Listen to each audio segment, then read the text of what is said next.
You come home from war, you fought for Britain, you left Ireland when politicians promised you'd return to a new nation with home rule.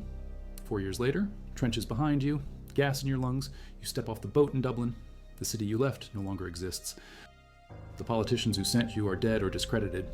Armed men in trench coats watch from street corners. Some of them fought the same war you did, just on different sides of the Irish Sea. Others stayed home and launched a rebellion while you were bleeding at the Somme. Now they control the streets. And you're the enemy. Between 1914 and 1918, over 200,000 Irishmen volunteered to fight in British uniform. 44,000 enlisted in 1914 alone. Another 45,000 followed in 1915. They came from every county, every background, Catholic and Protestant, nationalist and unionist, farm boys from Cork and factory workers from Belfast. They joined for wages, for adventure, because nationalist leader John Redmond told them to defend small nations like Belgium, because they believed home rule would be their reward. 35,000 never came home. The ones who did found Ireland tearing itself apart. The numbers tell you everything. August 1914. Ireland stands on the edge of civil war over home rule. Ulster Unionists form the Ulster Volunteer Force to resist. Nationalists create the Irish Volunteers to support it. Then war breaks out in Europe.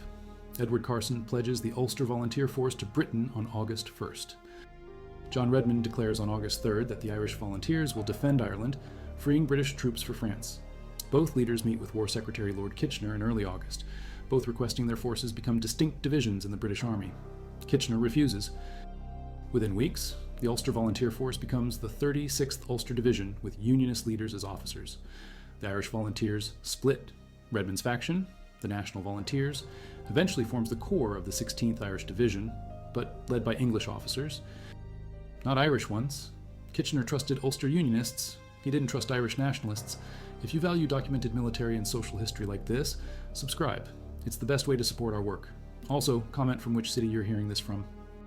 This script is researched and factual, using sources from the University College Cork Irish Revolution Project, which provides detailed archival materials on Irish military service, 1914 to 1923, and Act 2. And the Cambridge University Press study, Nobody's Children, by historians examining veteran treatment in both Northern and Southern Ireland, 1918 to 1929, published in the Journal of British Studies in 2021. Now back to the information. The 16th Irish Division landed in France in December 1915. They went into action 2 months later, September 1916 at the Somme. 10 days of fighting at Guillemont and Ginchy, over 4,000 casualties, 1,200 dead. The 36th Ulster Division took the Schwaben Redoubt on July 1st, 1916. First day of the Somme, 5,000 casualties in that single day, 1,500 dead. The 10th Irish Division, first of the 3 Irish divisions, formed in August 1914. Fought at Gallipoli in 1915, Suvla Bay. They lost thousands in the August heat, climbing hills under Turkish fire. Irishmen dying in the Dardanelles for a strategy that failed before they even landed. Back in Ireland, things moved fast. April the 24th, 1916. Easter Monday. While Irish soldiers held trenches in France, members of the Irish Volunteers and the Irish Citizen Army seized buildings in Dublin. About 1,600 fighters total. They proclaimed an Irish Republic at the General Post Office on O'Connell Street. The British Army put it down in 6 days. 120 British soldiers killed, nearly 400 wounded, 60 Irish volunteers and Irish Citizen Army dead, over 180 civilians killed in the crossfire. The rising itself was unpopular. Dubliners jeered the rebels as British troops marched them through the streets. Then the executions started, May 3rd to May 12th, 1916. 15 rebel leaders executed. 9 days, firing squads at Kilmainham Jail.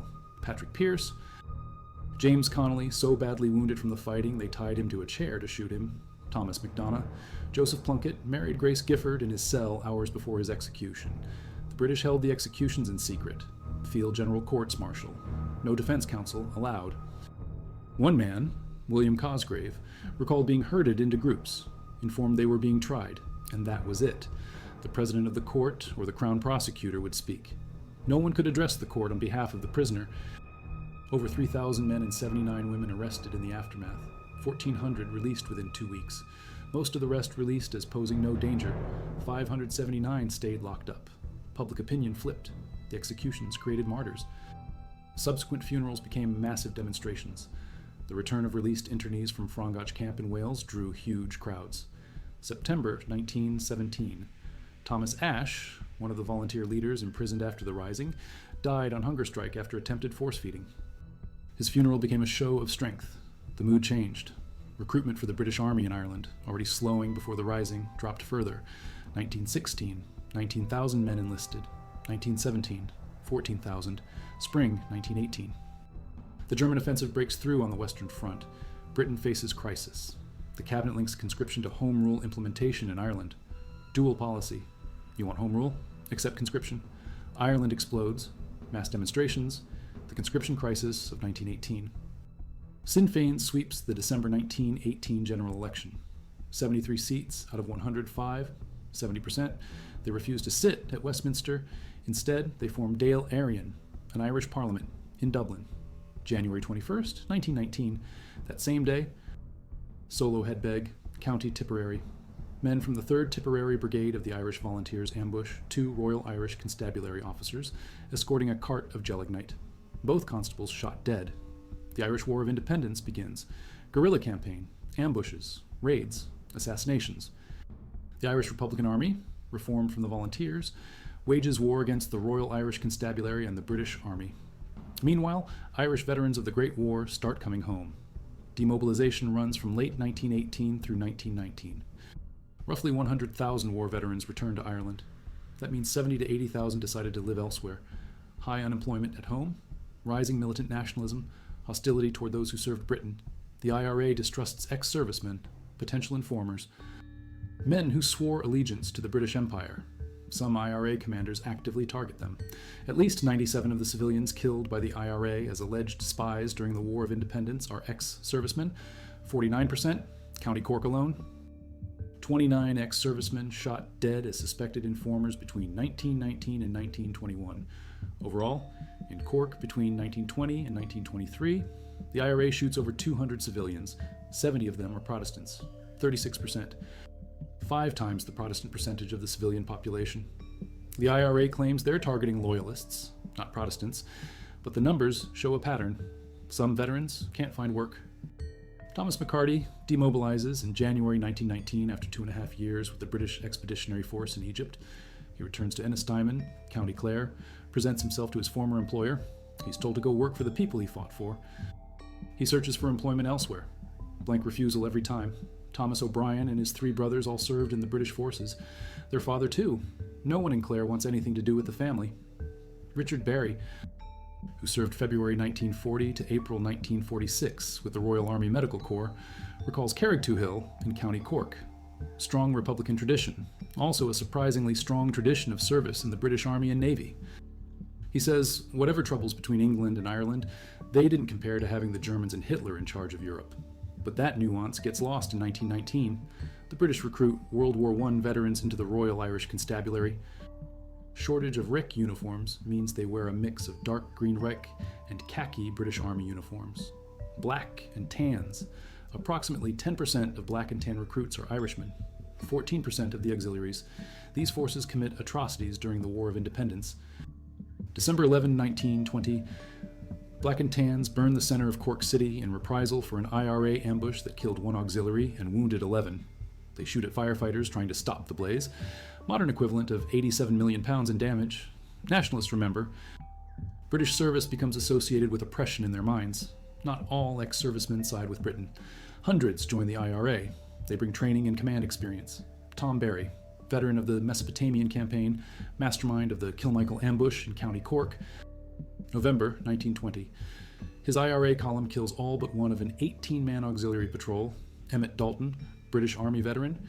He was with Tom Kettle at the Somme when Kettle was killed. Later, he'll be with Michael Collins when Collins is shot at Beal na Blath in August 1922. Dennis Sonny O'Neill, likely the man who killed Collins, was an ex-British Army sharpshooter.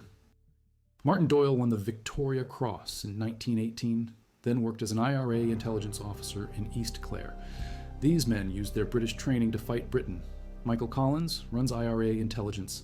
He creates the Squad in Dublin, assassination unit, about 12 to 20 men, mounted, later expanding to 50 with the intelligence department. Their job is killing British agents, RIC detectives, and informers. They operate from 1919 through the truce in July 1921, kill at least 25 people, probably more. November 21st, 1920. Bloody Sunday. Collins sends the squad and intelligence officers, along with several dozen gunmen from the Dublin Brigade, to over 20 addresses across Dublin. Dawn raids target British intelligence officers and their informants. 14 people shot dead by daybreak, 8 British officers, 6 confirmed intelligence agents, 2 auxiliaries, the rest bystanders or civilian informers, most killed in their beds. That afternoon, Ricky and auxiliary police opened fire on a Gaelic football match at Croke Park. 14 civilians dead. That night, 3 Republicans, including Dick McKee, commander of the Dublin Brigade, are arrested and killed by auxiliaries at Dublin Castle. 70 people dead in Cork in 3 days between the IRA and Crown forces around this time. The killing spreads. January 21st, 1919 to July 1921. The War of Independence grinds through Ireland. IRA ambushes, British reprisals. Martial law declared in Cork, Kerry, Limerick, and Tipperary in December 1920. Extended to the rest of Munster and parts of Leinster in January 1921. Official reprisals authorized. 191 houses destroyed in martial law areas between January and June 1921. Cork city centre burned. Big house burnings by the IRA. 26 in Cork alone in 1920. Class antagonism mixed with nationalism. Protestant Anglo-Irish landed class seen as pro-British. Stately homes torched across Munster. From January to July 1921, 1,000 people killed. RIC police, British Army, IRA volunteers, civilians. Spiraling death toll. The conflict reaches a scale that shocks both sides. By June 1921, Michael Collins assesses the IRA as within weeks, maybe days, of collapse. Few weapons left, little ammunition. Almost 5,000 IRA men imprisoned or interned. Over 500 killed. Effective guerrilla fighters down to 2,000 to 3,000. But the British are exhausted too. Public opinion in Britain turns against the black and tans and auxiliaries. King George V tells Lady Marjorie Greenwood in May 1921 that he hates the idea of the black and tans. Negotiations begin, July 11, 1921. Truce, firing stops. Negotiations continue through autumn. December 6, 1921. Anglo-Irish Treaty signed in London. 26 counties become the Irish Free State, a dominion within the British Empire. 6 northern counties with a Protestant majority remain part of the United Kingdom as Northern Ireland. The treaty grants significant independence but requires an oath of allegiance to the British monarch. It divides Ireland. It divides the IRA. January 7, 1922. Dale Arran ratifies the treaty. 64 votes to 57. 7-vote margin. Eamon de Valera resigns as president. Arthur Griffith replaces him. Michael Collins becomes chairman of the provisional government to implement the treaty. De Valera refuses to accept the vote. The Irish Republican Army splits. Pro-treaty IRA members form the nucleus of the new National Army. Anti-treaty IRA opposes the settlement, wants a full republic, no British connection. The majority of the IRA opposes the treaty. April 1922. Rory O'Connor leads anti-treaty IRA forces to occupy the 4 courts in Dublin. Tensions mount. June 1922. Election for the new Dáil. Pro-treaty candidates win. 58 seats to 36 anti-treaty. June 28, 1922. Provisional government forces bombard the 4 courts with artillery. Irish Civil War begins. At the outbreak of Civil War, dying, the anti-treaty IRA numbers roughly 12 to 15,000 men who will actively fight. Paper strength of the IRA in early 1922 was over 72,000, but most were recruited during the truce and fight in neither the War of Independence nor the Civil War. Veterans call these new recruits Truceliers with contempt. The National Army starts with about 8,000 fighters, mostly pro-treaty IRA volunteers. By August 1922, 14,000. By the end of 1922, 38,000. By May 1923, when the war ends, 55,000 men and 3,500 officers, far more than the Irish state will need in peacetime. Many of the National Army's recruits are unemployed veterans of the First World War. They served in disbanded Irish regiments of the British Army. By May 1923, this element has grown substantially in the National Army ranks. The National Army makes its first public appearance January 31st, 1922. Command of beggars. Bush barracks handed over from the British Army. Pro-treaty IRA takes possession. Over the next year, they expand rapidly to fight the Civil War. Collins recruits his most ruthless officers from the Dublin Active Service Unit, the elite of the IRA's Dublin Brigade Owato, the men he commanded during the War of Independence. His assassination unit, the Squad, becomes the Dublin Guard in the new army. Toward the end of the Civil War, They're implicated in notorious atrocities against anti-treaty guerrillas. World War I veterans fill other ranks. They bring training and discipline. They also bring memories of another army, another war, service to a crown that many Irish now see as the enemy. The Civil War turns ugly fast. August 22nd, 1922, Michael Collins killed in an ambush at Beal na Blath, County Cork. Anti-treaty forces fire on his convoy. A ricochet or a sharpshooter, accounts vary, but Collins dies on the road near his home county. August 12, 1922, Arthur Griffith dies of a cerebral hemorrhage. The two main pro-treaty leaders gone within 10 days. William Cosgrave takes over as president of the Executive Council. The Free State government hardens, September 1922. Emergency legislation. Military tribunals empowered to pass death sentences. Anti-treaty IRA leader Liam Lynch responds by announcing Free State TDs and senators who voted for the legislation will be targeted. December 7th, 1922. TD Sion Hales assassinated by anti-treaty forces. December 8th. 4 prominent Republicans, held since the first week of the war, executed in revenge. Rory O'Connor, Liam Mellows, Richard Barrett, Joe McKelvey. Shot by firing squad, Free State troops begin summary executions of captured anti-treaty fighters, Kerry especially. The guerrilla campaign there is most bitter. Ballyseedy, County Kerry, March 1923. 9 Republican prisoners tied to a landmine, detonated, 8 killed instantly. 1, Stephen Fuller, blown clear by the blast, he escapes. Unauthorized executions of Republican prisoners during the war put as high as 153. The men accused of these war crimes are mostly from the Dublin Guard, IRA veterans from 1919 to 1921. Now they're executing their former comrades. On at least 3 occasions in March 1923, IRA prisoners massacred with landmines in reprisal for killing of Free State soldiers. Ironically, the executioners are themselves IRA veterans from the War of Independence. Anti-treaty IRA burns big houses across the country. Policy motivated by class antagonism and nationalist resentment against the Protestant Anglo-Irish landed class. Also target Free State senators' homes. January and February 1923 alone. 37 big houses burned. By late 1922 and early 1923, the anti-treaty guerrilla campaign reduces largely to sabotage. Roads, railways, destruction of public infrastructure. Great Southern and Western Railway releases a report in January 1923, previous 6 months. 375 miles of line damaged, 42 engines derailed, 51 overbridges and 207 underbridges destroyed, 83 signal cabins and 13 other buildings destroyed. Same month, Republicans destroy railway stations at Sligo, Ballybunion, and Listowel.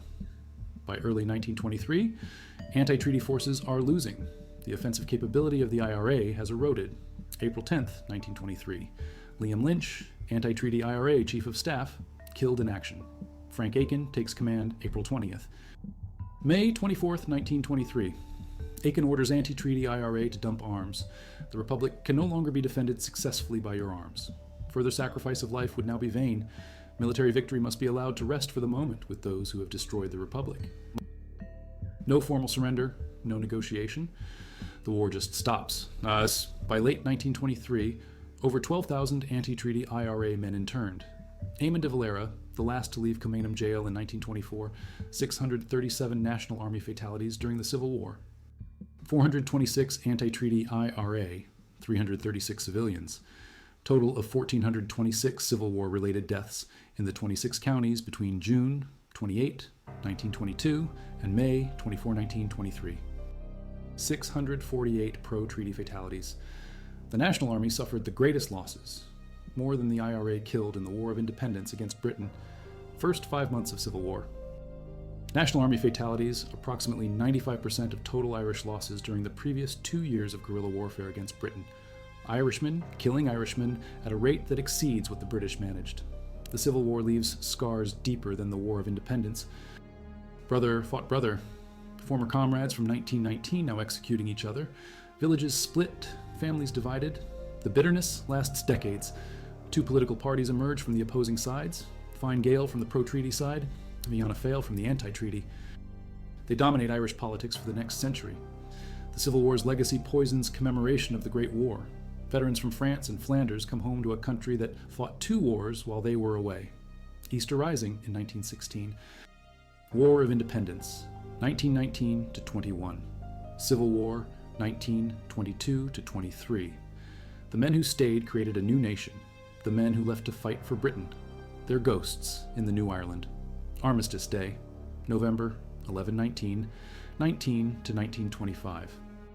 Remembrance ceremony held at College Green in central Dublin, consistently marked by rioting between nationalists, unionists, and ex-servicemen, violence every year. 1925, after Irish independence is secure, the ceremony relocates to Phoenix Park outside the city centre. Official reason traffic, real reason. Reducing confrontation. The IRA, illegal after losing the Civil War, attacks poppy appeal sellers, disrupts Remembrance Day events throughout the 1920s and 1930s, violence as policy to erase the memory. The Irish government donates £50,000 in 1927 toward construction of a Great War Memorial in Dublin, but they don't put it in Merrion Square as originally proposed.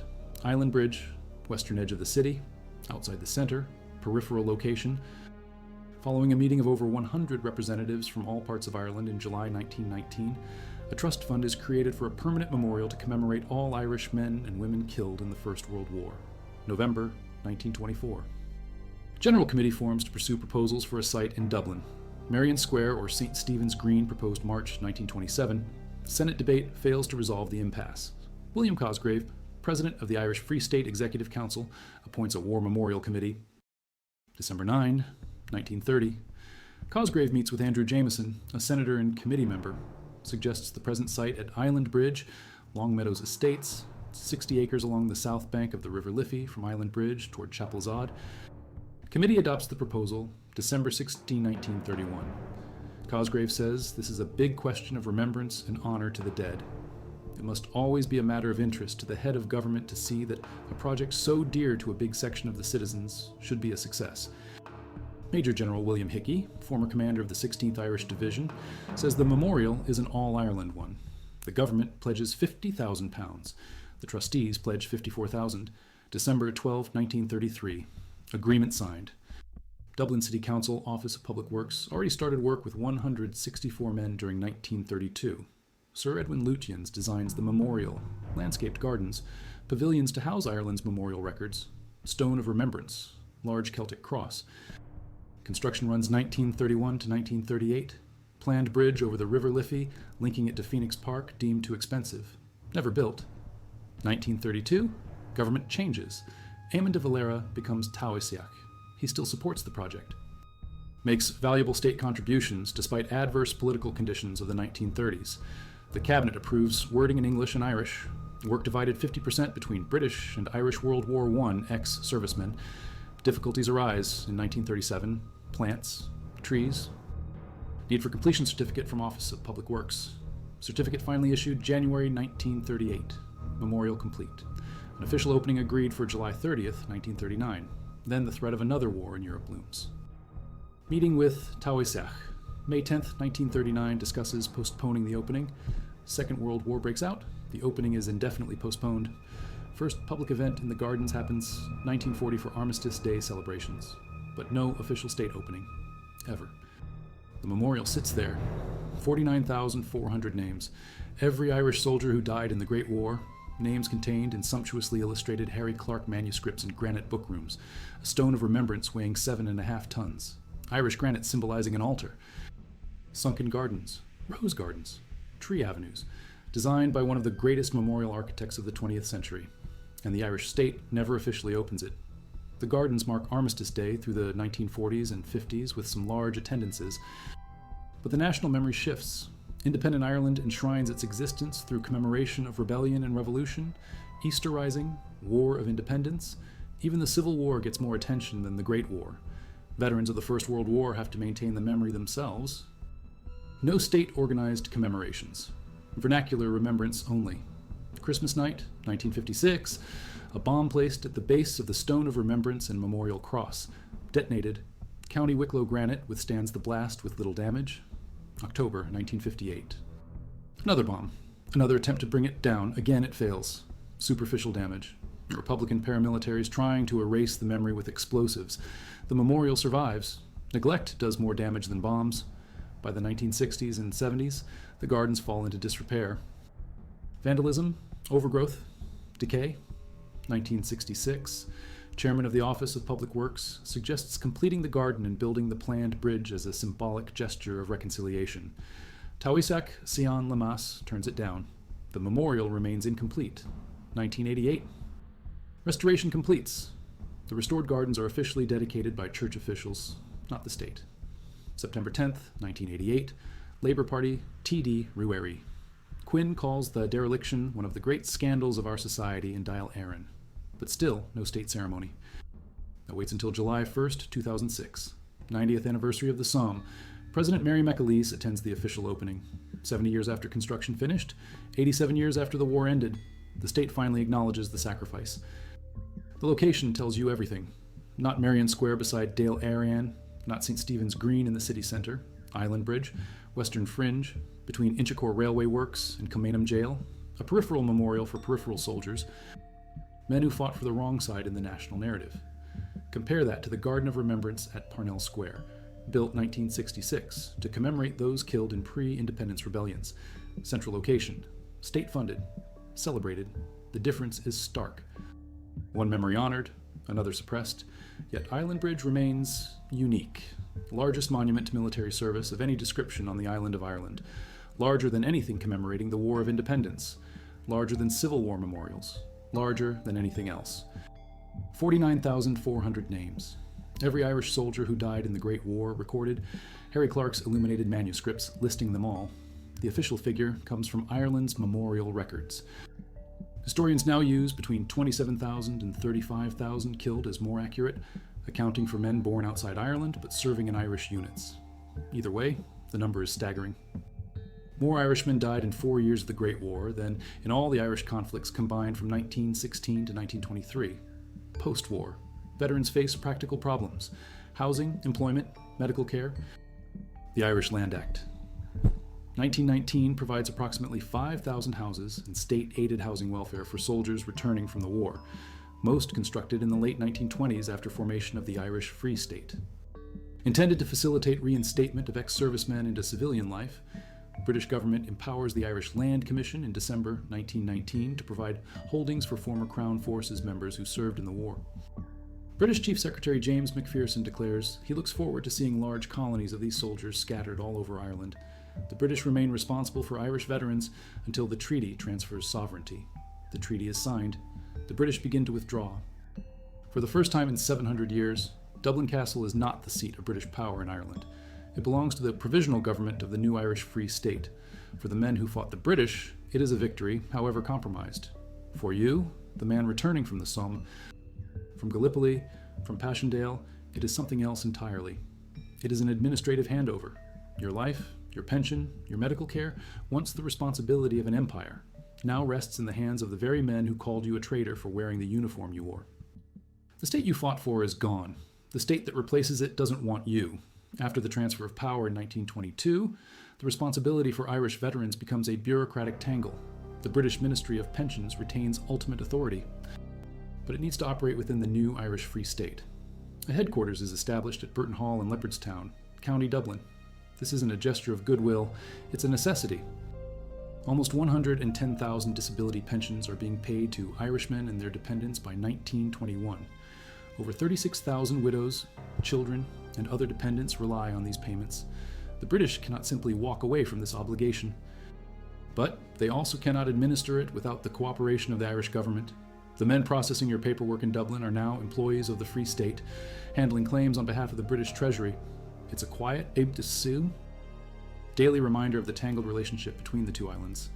For you, it means navigating a system run by your former enemies to get the money owed to you by the empire they defeated.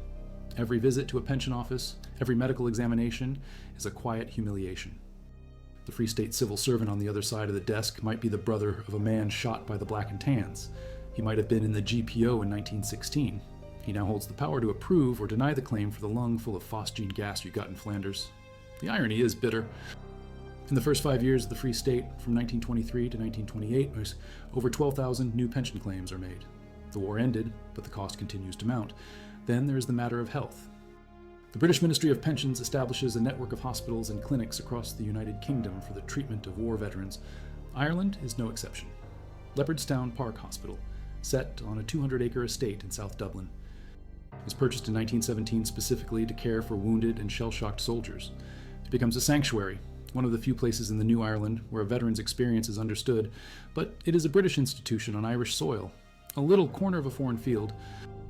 Outside its gates, the condition we now call post-traumatic stress disorder is seen as cowardice or madness. The man who wakes up screaming about machine guns and barbed wire isn't a hero. He's a drunkard, a madman, a problem for his family. The state has no infrastructure for him. His only support comes from his fellow veterans and the dwindling British presence. These veterans band together. They have to. In 1921, several ex-service organizations merged to form the British Legion. In Ireland, it becomes a lifeline. By 1925, the Legion has 123 branches in the Free State and 65 in Northern Ireland. It provides financial aid, helps with pension claims, and offers a social space where men can speak of their experiences without fear of judgment. But the Legion is, by its very name, British. Its symbol, the poppy, becomes a flashpoint. In Britain, the poppy is a sacred symbol of remembrance. In the Irish Free State, it is seen as a mark of loyalty to the Crown, a celebration of the very army the IRA fought to a standstill. To wear a poppy on the streets of Dublin in the 1920s is a political act, an act of defiance. Poppy sellers are harassed. Veterans wearing the emblem are assaulted. The annual Armistice Day commemorations become scenes of confrontation. Republican groups as the IRA and Cumann na Mban actively disrupt the ceremonies. The silence for the dead is broken by shouts and scuffles. It is a battle over memory. The new state is building its identity on the 1916 Rising and the War of Independence. There is no room in that story for the 35,000 Irishmen who died in a different uniform. Their sacrifice is an inconvenient truth, so it is suppressed. The division is starkest when you look north. The border created by the Anglo-Irish Treaty in 1921 doesn't just divide land, it divides memory. In the new state of Northern Ireland, the Great War veteran is a hero, the 36th Ulster. Division's sacrifice at the Somme on July 1st, 1916, Pornwaksat, becomes a foundational myth for the Unionist state. It is their blood sacrifice. The Ulster Tower at Thiepval in France, dedicated in 1921, is one of the very first memorials on the Western Front. In Belfast, memorials are built in the city centre. Parades are held. Veterans are given pride of place. Their service reinforces the state's British identity. They are the loyal sons of Ulster. In the South, you are nobody's children. The veterans of the 16th Irish Division and the 10th Irish Division, the nationalist divisions, are written out of history. Their leaders, men like Tom Kettle and Willie Redmond, who died believing they were fighting for the freedom of small nations and for Irish home rule, are forgotten. Their vision of Ireland is buried with them. In the North, your uniform is a badge of honor. In the South, it is a mark of shame. An ex-serviceman in Belfast might find preferential treatment in employment, especially in the shipyards or state institutions. In Dublin, that same service record is a liability. It marks you as one of the old regime. As the 1920s give way to the 1930s, the economic situation worsens. The Great Depression hits Ireland hard. Unemployment is rampant. For thousands of veterans, the pension is the only thing keeping their families from starvation. This economic desperation finds a political outlet. In 1932, Eamon de Valera and Fianna Fáil, the anti-treaty party, win the election. The men who lost the Civil War now run the country. For the pro-treaty side, and for many ex-British Army servicemen, this is an alarming development. They see de Valera as a threat to the state, a man who will dismantle the treaty and sever all ties with Britain. Out of this fear, a new movement is born, the Army Comrades Association, initially a benevolent society for pro-treaty National Army veterans, becomes politicized. Under the leadership of Ian O'Duffy, the former Garda commissioner, it transforms. They adopt a uniform, a light blue shirt. The blue shirts are born. Their ranks are filled not just with National Army veterans, but with thousands of ex-British Army soldiers. Men who fought in the trenches of France now stand shoulder to shoulder with the men who fought the IRA. What unites them is a shared sense of order, a belief in discipline, and a deep-seated opposition to Fianna Fáil and the IRA, whom they see as forces of chaos and communism. The uniform tells you everything. For a decade, these men were told their uniform was a source of shame. Now, they put on a new one. The Blue Shirt movement in 1933 and 1934 is a strange, combustible mix of Irish politics and European fascism. They march. They hold rallies. They clash violently with the IRA in the streets. For a brief, tense period, it looks as though the Civil War might reignite. You, the veteran, are caught in the middle again. Some of your old comrades join the Blue Shirts. seeing them as the protectors of the state against Republican extremism. Others see them as a new enemy, an Irish version of Mussolini's black shirts. The movement eventually fizzles out, banned by De Valera's government. But it reveals the deep anxieties and divisions within the generation that fought the wars. It shows that thousands of veterans were not passive victims of history, but were searching for a place in the new Ireland, even if it meant donning a quasi-fascist uniform to do it. Then, Europe slides toward war again.